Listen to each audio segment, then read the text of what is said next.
નમસ્કાર. આજના ઇંગ્લિશ ગ્રામરના લેક્ચરમાં એક્ટિવ પેસિવમાં પૂર્ણ વર્તમાનકાળ અને સાદા ભૂતકાળને વાક્ય આપેલા હોય તો તેને પેસિવમાં કઈ રીતે ફેરવવા તેની માહિતી આજના લેક્ચરમાં લેવાના છીએ. તો પ્રથમ આપણે પૂર્ણ વર્તમાનકાળનું વાક્ય એક્ટિવ વોઇસમાં આપેલું હોય અને તેને પેસિવમાં ફેરવવાનું કહે તો આપણે પહેલાં તો તેનું સહાયકારક ક્રિયાપદ શું આવે તે જોઈ લઈએ. તો જ્યારે એક્ટિવ વોઇસમાં પૂર્ણ વર્તમાનકાળનું વાક્ય હોય ત્યારે પેસિવ વોઇસમાં ફેરવતી વખતે સહાયકારક ક્રિયાપદ તરીકે શું આવશે? બીન આવશે. આ વસ્તુ ખૂબ અને વ્યવસ્થિત યાદ રાખજો. સહાયકારક ક્રિયાપદ બીન ક્યારે આવશે? જ્યારે એક્ટિવ વોઇસનું વાક્ય પૂર્ણ વર્તમાનકાળનું હોય.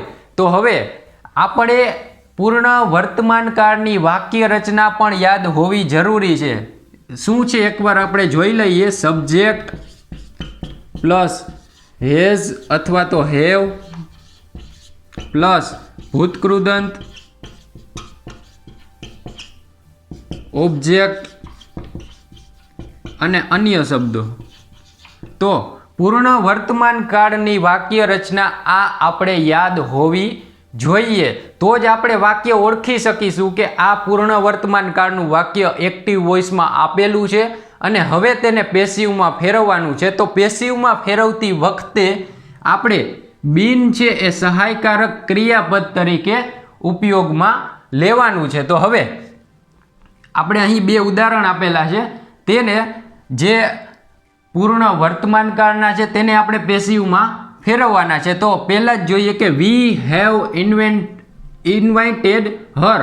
એમાં તમે જોશો તો અમે તેને આમંત્રિત કરી હતી એવું વાક્ય કહે છે. તો તેને પેસિવમાં ફેરવવા માટે પહેલાં જોઈ લઈએ કે વી છે એ કર્તા છે. વાક્ય રચના પ્રમાણે હેઝ અથવા તો હેવ આવે. અહીં વી છે એટલે તેની સાથે હેવ આવે. પછી ભૂતકૃદંત ઇન્વાઇટેડ જે ઇન્વાઇટનું ભૂતકૃદંત છે અને ઓબ્જેક્ટ હર જે અહીં આપેલું છે. તો હવે પેસિવ વોઇસમાં ફેરવતી વખતે કર્મ છે એ કર્તાના સ્થાને આવે એટલે કે આ હર છે એનું શું થશે? સી. ની હારે શું આવે? હેઝ. પછી સહાયકારક ક્રિયાપદ બીન ઇન્વાઇટેડ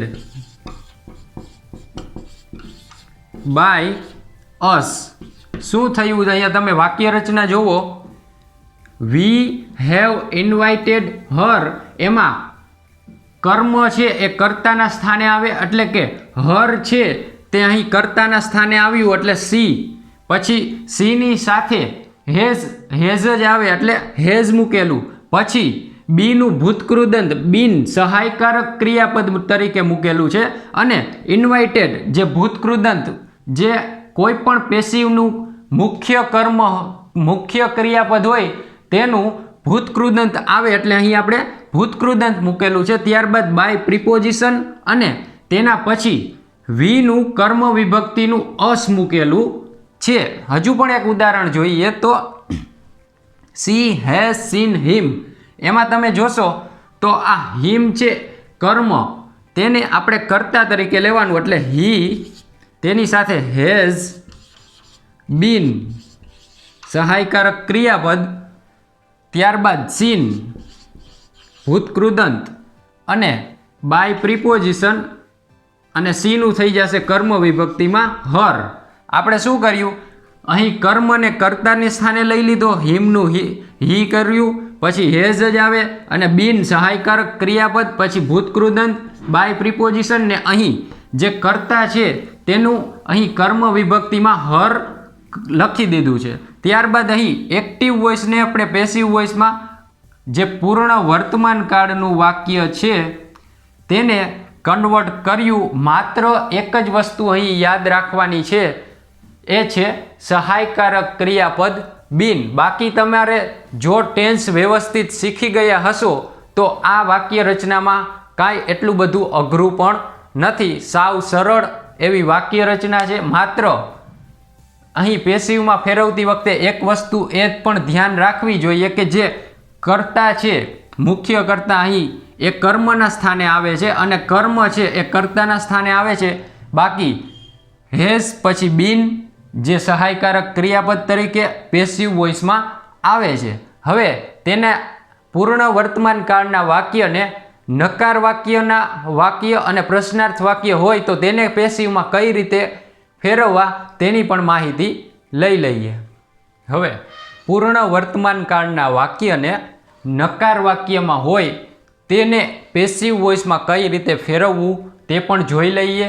ત્યારબાદ પ્રશ્નાર્થ વાક્ય છે તેને પણ કઈ રીતે પેસિવમાં ફેરવવું તેની પણ માહિતી લઈ લઈએ. તો પહેલાં અહીં નકાર વાક્ય આપેલું છે. નકાર વાક્યમાં આપણને ખબર છે કે જ્યારે પૂર્ણ વર્તમાન કાળનું વાક્ય હોય ત્યારે તેને નકારમાં ફેરવવા હેવ અથવા તો હેઝ પછી નોટ મૂકવામાં આવે છે. તો અહીં એ જ લખેલું છે, he has not finished the work. તો હવે તેને પેસિવમાં ફેરવવા માટે અહીં જે કર્મ આપેલું છે ધ વર્ક પછી હેઝ પછી નોટ પછી આવશે બીન ફિનિશ્ડ બાય હિમ.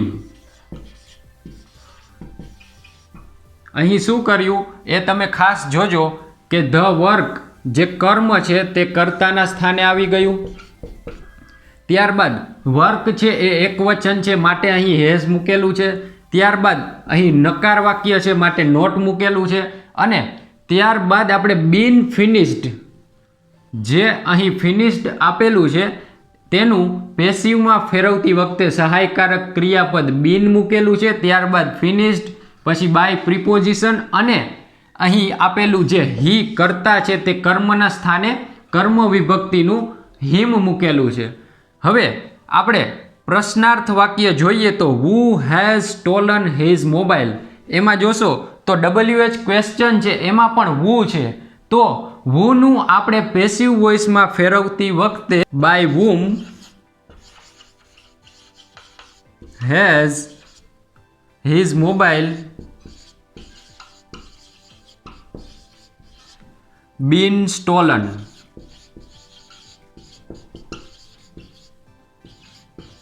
અહીં તમે જોશો તો પહેલા બાય પ્રિપોઝિશન અહીં આવી ગયું હોવાથી ફરી વખત ક્યાંય પણ બાય પ્રિપોઝિશન વાક્યમાં આવતું નથી. હુનું બાય whom પછી હેઝ પછી હિઝ મોબાઈલ જે અહીં કર્મ છે એ કર્તાના સ્થાને આવી ગયું.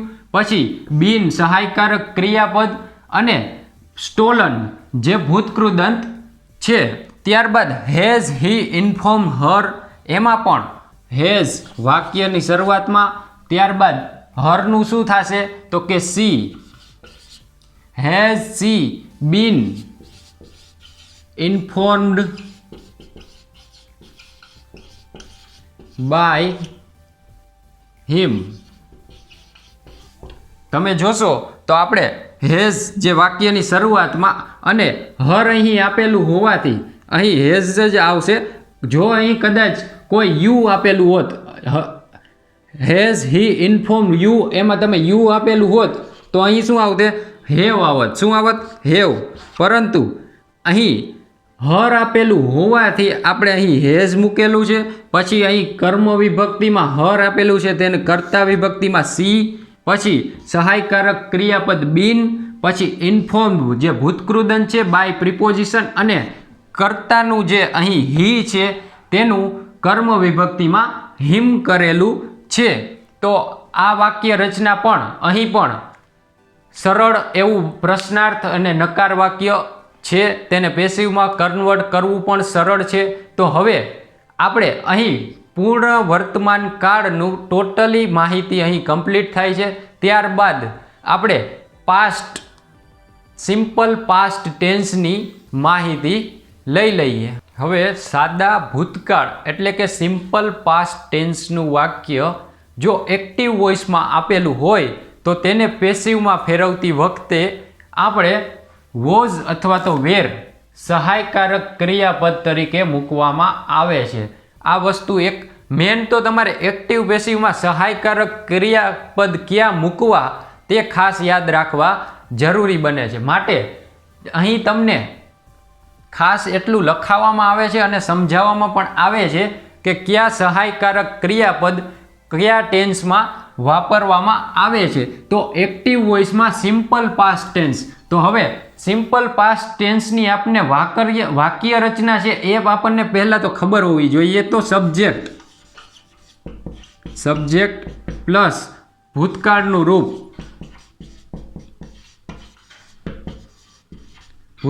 રૂપ, પ્લસ ઓબ્જેક્ટ અને અન્ય શબ્દો. આ વસ્તુ આપણને સાદા ભૂતકાળના વાક્યમાં જોવા મળશે. જેમ કે ઈટનું એટ. આ રીતે આપણને ભૂતકાળનું રૂપ જોવા મળશે. સાથે જ આપણે અહીં વાક્ય રચના બ્રેકનું જોશો તો બ્રેકનું બ્રોક, BROK.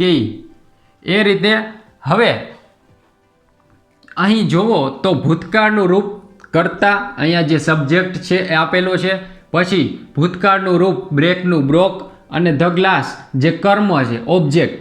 તો હવે આ વાક્યને જે અહીં એક્ટિવમાં આપેલું છે તેને પેસિવમાં ફેરવવા માટે અહીં જે કર્મ છે તેને કર્તાના સ્થાને મૂકશું ધ ગ્લાસ. પછી સહાયકારક ક્રિયાપદ વોઝ અથવા તો વેર. તો અહીં ગ્લાસ એની સાથે આવશે વોઝ એકવચન હોવાથી. ત્યારબાદ ભૂતકૃદંત, અહીં બ્રોક આપેલું છે ભૂતકાળનું રૂપ, તેનું ભૂતકૃદંત શું થશે? બ્રોકન. પછી અહીં આપેલું છે હી, તેને બાય પ્રિપોઝિશન બાદ અને તેને કર્મ વિભક્તિમાં હિમ આવશે. ત્યારબાદ હવે આપણે જે સાદા ભૂતકાળનું વાક્ય છે તેને હજુ એકવાર સમજો કે કર્તા છે એ અહીં કર્મ વિભક્તિમાં હિમ થયું છે, તેની આગળ બાય પ્રિપોઝિશન આવે. ત્યારબાદ જે અહીં કર્મ છે તે કર્તાના સ્થાને સહાયકારક ક્રિયાપદ વોઝ મૂકેલું છે. શા માટે? તો એકવચન હોવાથી. અને બ્રોક જે ભૂતકાળનું રૂપ છે તેનું ભૂતકૃદંત બ્રોકન કરેલું છે. હવે અહીં સાદા વર્તમાન કાળના વાક્યને નકાર વાક્યમાં આપેલું હોય તો તેને પેસિવમાં કઈ રીતે ફેરવવું તે પણ જોઈ લઈએ. તો she did not attend the class, એમાં તમે જોશો તો અહીં નકાર વાક્ય જ્યારે સાદા ભૂતકાળનું હોય ત્યારે ડીડ પછી નોટ મૂકવામાં આવે છે, અને જ્યારે વાક્યમાં ડીડનો ઉપયોગ થયેલો હોય ત્યારે ક્રિયાપદનું મૂળ રૂપ આવે છે. આ વસ્તુ મેં તમને ટેન્સમાં વ્યવસ્થિત સમજાવેલી છે. એટલે હવે અહીં માત્ર આપણે પેસિવમાં ફેરવીએ તો પહેલાં કર્મ આપેલું છે ધ ક્લાસ. અહીં જે કર્મ આપેલું છે તે કર્તાના સ્થાને આવી જશે ધ ક્લાસ વોઝ, જે સહાયકારક ક્રિયાપદ વોઝ, પછી નોટ અહીં આપેલું છે નોટ. ત્યારબાદ એટેન્ડનું ભૂતકૃદંત એટેન્ડેડ, બાય પ્રિપોઝિશન આવશે, અને ત્યારબાદ સીનું શું થશે? હર, જે કર્મ વિભક્તિનું છે. અહીં શું કર્યું વ્યવસ્થિત જોજો, કારણ કે અહીં ડીડ આપેલું છે એટલે અહીં ક્રિયાપદનું મૂળ રૂપ આપેલું છે, પરંતુ તેને પેસિવમાં ફેરવતી વખતે આપણે અહીં ધ ક્લાસ છે કર્મની સ્થાને તેને કર્તાના સ્થાને લીધું. ત્યારબાદ નિયમ પ્રમાણે સહાયકારક ક્રિયાપદ વોઝ અથવા તો વેર, ત્યારબાદ નોટ અહીં મૂકેલું છે એનું ભૂતકૃદંત ક્રિયાપદનું ભૂતકૃદંત એટેન્ડેડ, પછી બાય પ્રિપોઝિશન, અને અહીં જે સી છે એનું કર્મ વિભક્તિમાં હર કરેલું છે. હવે અહીં આપણે સામાન્ય સાદા ભૂતકાળની માહિતી લીધા બાદ તેને નકાર વાક્યમાં ફેરવ્યું. હવે તેને પ્રશ્નાર્થ વાક્યમાં પેસિવ વોઇસમાં હોય તો તેને કઈ રીતે, આપણે એક્ટિવમાં હોય તો તેને પેસિવમાં કઈ રીતે ફેરવવું તેની પણ માહિતી લઈ લઈએ. હવે સાદા ભૂતકાળના વાક્યમાં પ્રશ્નાર્થ વાક્ય આપેલું હોય એક્ટિવ વોઇસમાં તો તેને પેસિવમાં કઈ રીતે કન્વર્ટ કરવું તો જોઈ લઈએ. તો અહીં એક ઉદાહરણ આપેલું છે did you inform the police. એમાં જોશો તો ડીડ જે પ્રશ્નાર્થના વાક્યની શરૂઆતમાં આવે છે, જે સાદા ભૂતકાળના ટેન્સ મેં તમને શીખવ્યા હતા, તેમાં ડીડ વાક્યની શરૂઆતમાં એટલે કે કર્તા આગળ મૂકવાથી તે પ્રશ્નાર્થ વાક્ય બને છે. હવે જ્યારે ડીડનો ઉપયોગ થયેલો હોય ત્યારે ક્રિયાપદનું મૂળ રૂપ આવે છે. હવે આપણે તેને પેસિવ વોઇસમાં ફેરવતી વખતે ધ પોલીસ અહીં બહુવચન હોવાથી પોલીસ છે એ બહુવચન નામ છે, માટે આપણે અહીં વેર સહાયકારક ક્રિયાપદ વાક્યની શરૂઆતમાં મૂકશું. વ્યવસ્થિત સમજજો. ધ પોલીસ જે કર્મના સ્થાને છે તે કર્તાના સ્થાને આવતા પહેલા પ્રશ્નાર્થ વાક્યમાં પેસિવ બનાવવાનું છે, માટે પોલીસ બહુવચન હોવાથી અહીં વેર મૂકેલું છે. ત્યારબાદ ધ પોલીસ, પછી ઇન્ફોર્મ્ડ, અહીં ઇન્ફોર્મ છે એની જગ્યાએ ભૂતકૃદંત ઇન્ફોર્મ્ડ. પછી આવશે બાય પ્રિપોઝિશન અને એના બાદ યુ, બાય યુ.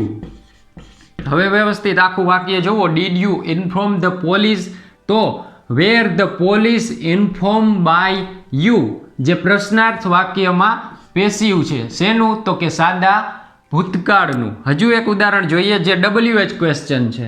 તો WH ક્વેશ્ચન હોય તો તેને શરૂઆતમાં મૂકી જ દેવાનું. ત્યારબાદ અહીં જોવાનું રહે કે કયું કર્મ છે. કર્મ ઓળખવું ખૂબ જ જરૂરી છે. તો વોટ, પછી સહાયકારક ક્રિયાપદ મૂકતા પહેલા અહીં કર્મ છે સી, જોવાનું. તો વોટ વોઝ સીન. પછી આવશે by you in the fair. અહીં તમે જોશો તો ઇન ધ ફેર છે એ અન્ય શબ્દો છે. તમે મેળામાં શું જોયું? તો એમાં જોવાની જે કર્મ છે એ પહેલાં આપણે WH ક્વેશ્ચન મૂક્યો, ત્યારબાદ સહાયકારક ક્રિયાપદ વોઝ મૂકેલું. શા માટે? સીન જોવાની ક્રિયા છે, તેની આગળ વોઝ સહાયકારક ક્રિયાપદ, પછી બાય પ્રિપોઝિશન, અને અહીં જે કર્તા યુ છે તેને કર્મના સ્થાને બાય પ્રિપોઝિશન બાદ મૂક્યું, અને અન્ય શબ્દો as it is in the ફેર આપણે મૂકી દીધા છે. તો અહીં એક વસ્તુ યાદ રાખવાની કે WH ક્વેશ્ચન હોય તો પહેલાં WH ક્વેશ્ચન આવશે, ત્યારબાદ વોઝ અથવા તો વેર એ જે ક્રિયાપદ જે કર્મ છે તેના આધારે આવશે. હવે આપણે અહીં સાદા ભૂતકાળની માહિતી પણ કમ્પ્લીટ કરીએ છીએ. આજના લેક્ચરમાં આપણે કુલ 2 કાળને પેસિવ વોઇસમાં કઈ રીતે કન્વર્ટ કરવા તેની માહિતી લીધી. એમાં પ્રથમ હતો પૂર્ણ વર્તમાન કાળ, તેને પેસિવમાં જોઈ ગયા. ત્યારબાદ અહીં સાદો ભૂતકાળની માહિતી લીધી. હવે નેક્સ્ટ લેક્ચરમાં પૂર્ણ ભૂતકાળ અને ચાલુ ભૂતકાળની પણ માહિતી લઈશું. તો લાઈક, શેર, કમેન્ટ અને સબસ્ક્રાઈબ કરવાનું ભૂલાય નહીં. જય હિન્દ.